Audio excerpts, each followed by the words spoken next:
This is the Convene podcast. In today's episode, Deputy Editor Barbara Palmer talks with Nir Hindie, entrepreneur, educator, and creator of the business artistry leadership approach ahead of his keynote at Convening Latam. When he's not teaching at IE Business School or mentoring at Harvard and MIT, Nir is advising executives around the world on how to build cultures where creativity doesn't just solve problems, it makes things matter. In this conversation, Barbara and Nir explore what an artist mindset can teach event leaders and organizations about experience design, emotional resonance, and human connection. Why artistry goes beyond creativity, how events can become platforms for experimentation and insight, and what it means to design moments people actually remember. We start now. Hello, hi. I am here with Nir Hindie. He is the founder of The Artian, and also he developed a term called business artistry. And he is an instructor and an experimenter and an artist in business. If you would just tell us a little bit about yourself and the journey that brought you here. Sure. First of all, thank you, and happy to be here and grateful for the opportunity.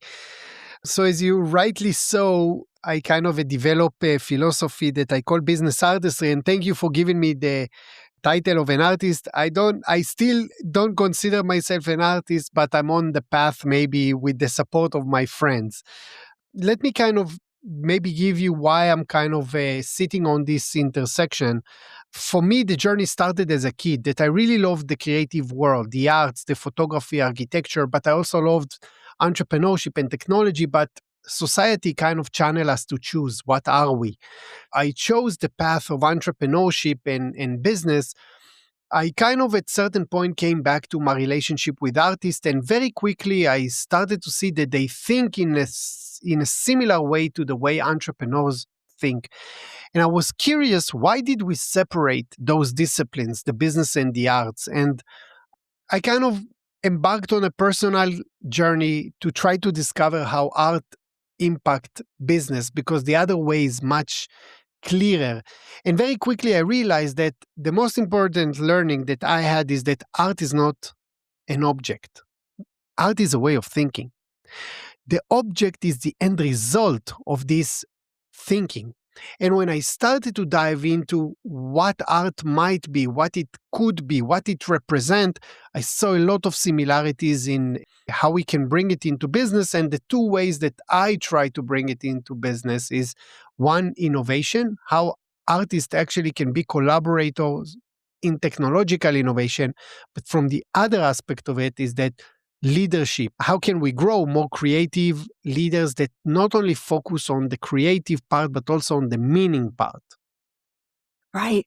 We're here in the events industry, which is also a place where I think there's entrepreneurship and innovation. And you are going to be at Convening Latam in May. And could you just talk a little bit about that intersection of a space like an event and how the artist mindset would fit in there? Yeah. I mean, for me, events from very early on in my careers, event became kind of a platform for distributing ideas. So even when I started to kind of experiment with this concept of artistic thinking in business and technology, I collaborated with the Google campus for entrepreneurs here in Madrid and started to host events, etc.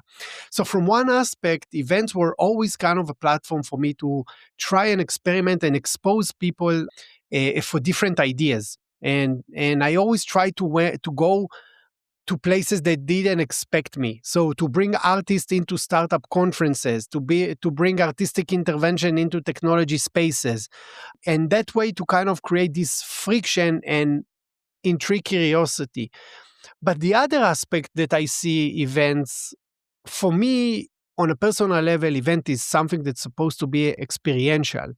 It's not about the content. I mean, obviously, content is important. It's not to say that content is not important, but with the world that we are living today, you can listen to everyone in any place from your home computer. You don't have to go to an event. So the question started that why do I go to an event? And if you start to think about the similarities between an event, for that matter, and artistic spaces, you will see, or art as a space in general, both of those worlds are, for me, driven by experience. And I think that when I look at artists, there is so much to learn when it comes to experience, the way they think about the experience. What do they want you to feel? How do they want you to leave the space? How do they want you to interact with the work? It's like everything is experience driven. And then obviously part of this experience is the content itself, which is the artwork. So I think there are a lot of opportunities for kind of exchanging ideas, learning from each other, and actually see how can I take a platform that people come together and make it memorable.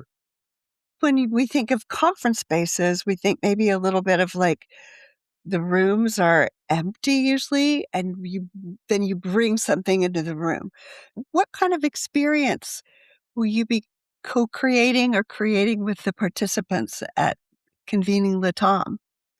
So over here, it will be more geared. I think about the ideas that I will share. Oftentimes, when I'm invited to a business conference, nobody expect to hear about art in a business context. Oftentimes, the way to bring art into spaces is through the object itself, and then it becomes decoration.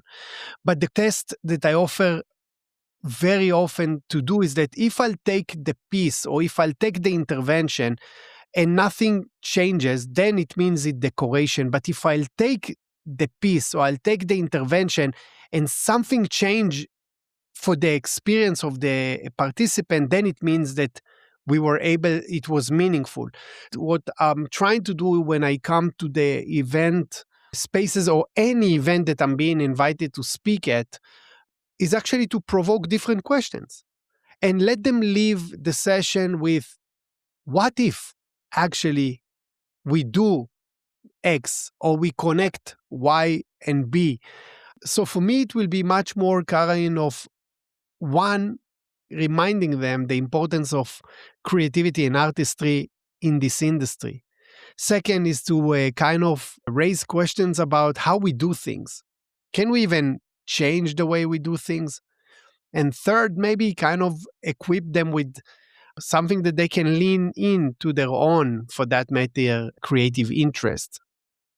I'm thinking about conference organizers, and I feel like the idea of bringing art into what they do is a new idea, and maybe their mind immediately goes to the objects, like, "Oh, if I'm gonna bring art, I'll have an art exhibit," which might be part of it. If you could talk a little bit more about how to think about art as a conference organizer and how you can do that in a way that is manageable. What is the first question that you have in mind when you start to think about your event?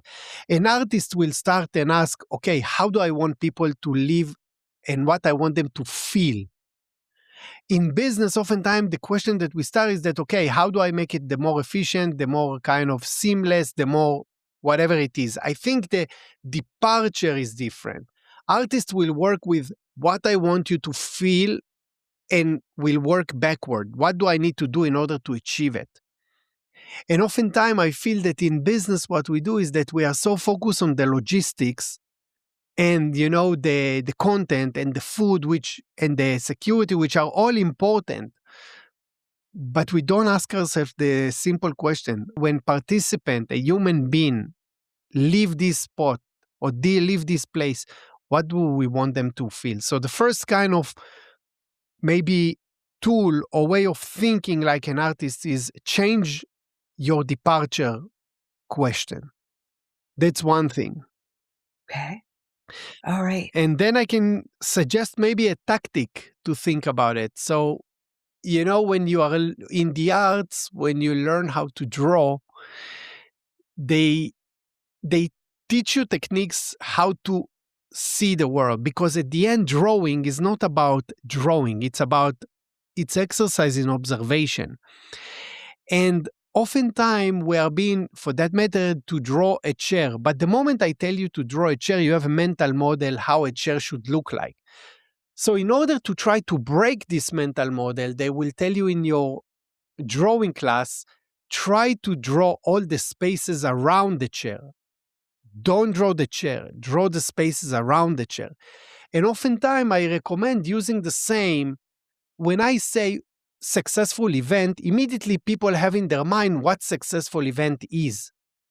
But maybe if we will focus on the question of what unsuccessful event is, we will actually see blind spot that we miss when we're only focusing on what we have. So those are kind of two ways that I will recommend you to. One is where you start with, which question you start, and one is that which tool do you use to observe what you're actually doing. You teach graduate students at business school. You consult with executives of major companies. So I'm very curious about the events industry as a platform. What is the potential in your mind for the events industry through asking these better questions and creating these experiences that create change? What do you think is the potential for the events platform? I think, first of all, they will increase the value in the eyes of the business industry, so people won't look at events just as a marketing tool. But maybe businesses will look at events as a place when what if questions can be asked. That maybe the events can be a place that different disciplines interact. That events that people that don't meet each other in the organization actually meet. So I think that if we will shift the focus from just this is an event for content or this is an event for networking, and maybe there is an opportunity to position the event as a platform for experimental thoughts, whether it is around innovation, whether it's around collaboration between different stakeholder disciplines, etc. So I see it as more as kind of how do we make an event as part of a business strategy and not just, for that matter, something we do. I know that when you're talking about art, you're not just talking about visual art. You're talking about all like theater and narratives. And I wondered, do you see parallels between how artists approach creating a work of art and event designers look at creating an event? I think this is a challenging question, because I think that every artist has their own way to kind of work or create their own work. I do think that, again, if we look at the event as kind of the vehicle for the learning or for the inspiration or for the kind of revelation, so you can definitely think about what is the same kind of journey that I want to take a participant through. Like, how do they live? And I think it goes back to the question that I kind of suggested at the beginning. So when someone enters to an event, and I don't want to use the word space all the time, because then we make a event about space, but it can also be an online, for that matter. How do you enter to the first email that you get when you are registering to the event? What is even, being playful with, I'm just inventing now, kind of funny GIF that makes it joyful, or even addressing questions about that many people often have, that when they enter to the virtual room and they feel uncomfortable to open the camera, how do you make them do that? So I think that there is a lot of points that you can think. One, how can I make you more comfortable? And sometimes, how can I challenge you? So I definitely see kind of a way to think about it end to end. What is the journey that I want you to go through? There's so much data now available about attendee experience. And I know there's a big push towards like getting a lot of surveys and personalizing everything toward the attendee. But when you're thinking about artists as creating, they often have like a personal vision. Could you kind of address kind of the tension between trying to create an event that you think everybody might like or an event that's more like from a kind of a vision of an event? Like, who are you creating this for? Right? I think this is the question that everyone need to start with. Who am I creating it for? Do I try to make everyone happy with that, or do I try what is the purpose of the event? I mean, I think that, to say that there is one size fits all will be kind of a mistake of the purpose of what event is. I think every event should have an objective, and this is something that I guess the professional in the industry doing together with the client. And the moment you have clarity around that, it's easier. I'm not saying easy, it's easier to try and kind of address it. There are different kind of examples that not all of them I want to share in this podcast, so I can still surprise everyone in the Convene leader at Quito, that I will show how artists actually approached event with business companies, and it also a testimony for that matter to the business leader on the other side, that they were, as you just said, they were willing to give up on the I want everyone to like it, then to I want to inspire people, and that's my creative vision. I love the idea of surprise, but also maybe the idea of like taking risks Yeah. and not being afraid of taking risks. Yeah. Maybe over here I can share one example that I had when I started to do the events. I ran small events, obviously not big ones, to kind of expose people around the artistic thinking and its influence and its perception of what technology could be. And just to give you an example, when I started to do that, everyone told me, Nir, you should do it in a gallery, in a museum, etc. And I said, no. I don't want to do in gallery or museum, because over there I will get the people that already believe in it. I was not looking for the believers. I was looking for the curious, the people that not exposed to that, but there might be interest over there. So I started to host the events I was doing at the Google campus for entrepreneurs in Madrid. And then what happens is that you have someone going to a coffee, and then suddenly they see sound installation that a group of artists that I invited and collaborated with actually installed, and they simulated how a black hole in space might sound. Now, that's a moment that you have curiosity from people that never thought that they will come, because, they are there to buy a coffee, and then they have this chance to kind of drop in and see something that totally different. So they are not feeling they are losing their time. We experiment with delivering and having discussion on topics that hard to grasp. So it involves experimentation, it involves risk taking, it involves also willing to kind of step out of your comfort zone, because every time I did an event, I didn't know if I'm going to get 10 people or 150 people. And I can't stress how anxious I was until, the event ended, because I didn't know who will show up. Right. And thinking about like how the world has changed recently in the proliferation of AI everywhere. And I wanted to ask you, does AI change the value of an artist's mindset? What does AI change about art, if anything?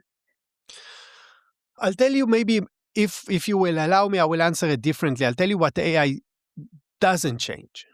And maybe I will try to give an example over here for the listeners. So before AI, everyone that uses LinkedIn probably remember that there were, I don't know how many millions of people on this platform, but there were million voices. Now, when you go on LinkedIn, you have million users, but there is only one voice, the AI voice. Everyone uses AI, including myself, and everyone sounds like an AI. So I think that yes, AI help us to create content, but it doesn't necessarily tell us what's meaningful for human. It doesn't know how to keep who I am near. I'm not a native English. I do my mistakes. I'm not perfect. And I have my own way. So AI flatten humanity. It increase efficiency, but it flattened the humanity. And I think that while AI help people like me to create more, it requires from me to do a better job on curating, to do a better job on making sure that it means something to someone, that it is about humans. So, it's like, I think even more today, there is a role for humans to play because AI, now that everyone has the access to those tools, the output is very often the same. This is the opportunity to actually to bring your creativity, your perception of the world, your uniqueness. Otherwise, you are just someone, among many others. Yeah, I see like a parallel there to like conferences that are like cookie cutters. That like I've been here before, everyone does it the same way. And it seems like what you're suggesting is a way to like create something more human, more emotional, Yeah, something that speaks more directly to individual humans. yeah. Is that yeah, okay. 100%. You use the right word, emotional. It's like, this is for me the difference between creativity and artistry. Because creativity, it's about problem solving, it's about new ideas. And you have very creative engineers, and you have very creative lawyers, and you have very creative business people. But for me, creativity is not enough. Because creativity, it's about this problem solving and new ideas. But artistry is about making it meaning. So, you might have people that will be creative, but they will stop when they solve the problem. Artists will stop when it matters to someone. And in this gap between it works to it matters is what you just said, rightly so, Barbara, which is the emotional part. That's why there are certain experiences that you have, whether it is the hotel that you go or the product that you buy or the event that you attend, that is memorable. Most likely you won't remember the lecture or the content that you consumed over there, but you will remember a certain moment that happened to you with someone. Right. I'm thinking about, like, event organizers.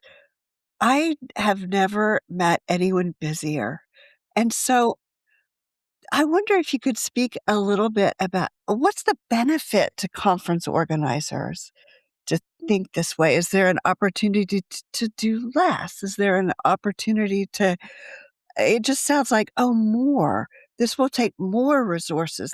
Could you just talk a little bit how they might think about that in a way that makes it doable? Listen, when it comes to time management and task management, I'm a human like everyone else. I'm suffering from it as well. I think it's a matter of where you want to put your focus on. And sometimes it's not about doing more, it's about doing less. And sometimes you will say, okay, you know what, maybe not every event need to have all the 10 components that I think. Maybe certain events can have 7 out of 10. We tend to kind of rush to do more. And 9 out of 10 people will always offer what should we do more.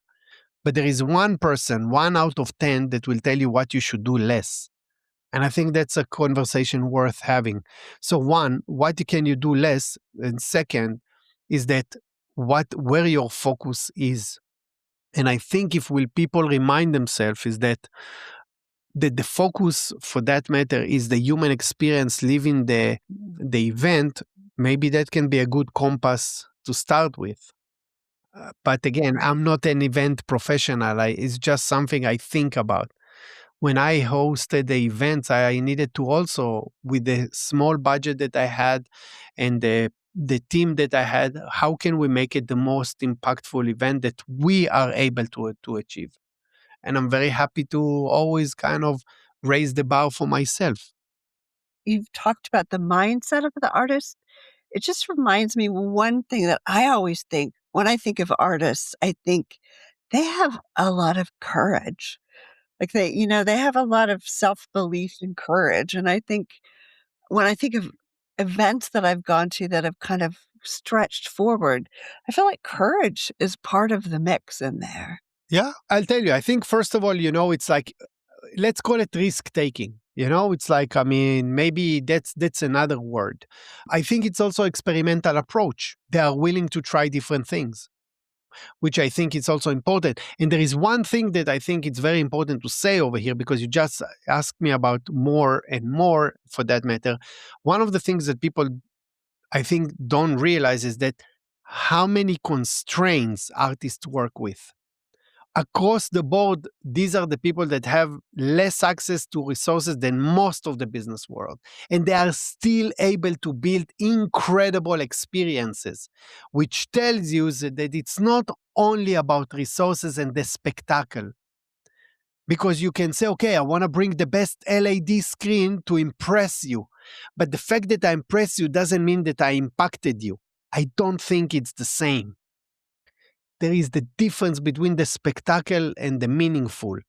And that's why I want people to understand, when I speak about artists, I give them all the respect, because these are people that always working with less resources, less people, less money, less access, less licenses, but still they are able to create experiences that, leave us at awe.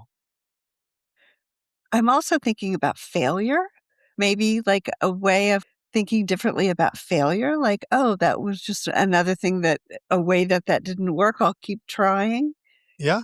Listen, I'm coming from the business world, and that's why when I give keynotes on these topics, I'm not, for that matter, daydreaming about what business can and could not do. But you can create an environment that you will say, okay, if at every event I do these 10 steps, can I allocate one step that I will try something new out of those 10? Maybe.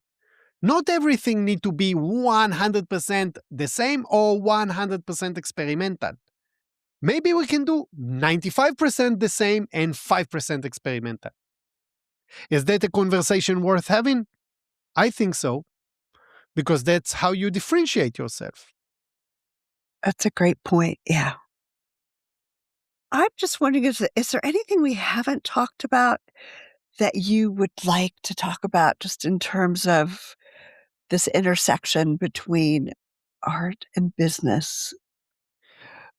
Even when we use the word business or events, I prefer a different language, and I'll tell you why, Barbara. One of the things that I learned is that there is no such thing innovative and creative companies, or for that matter, innovative and creative events.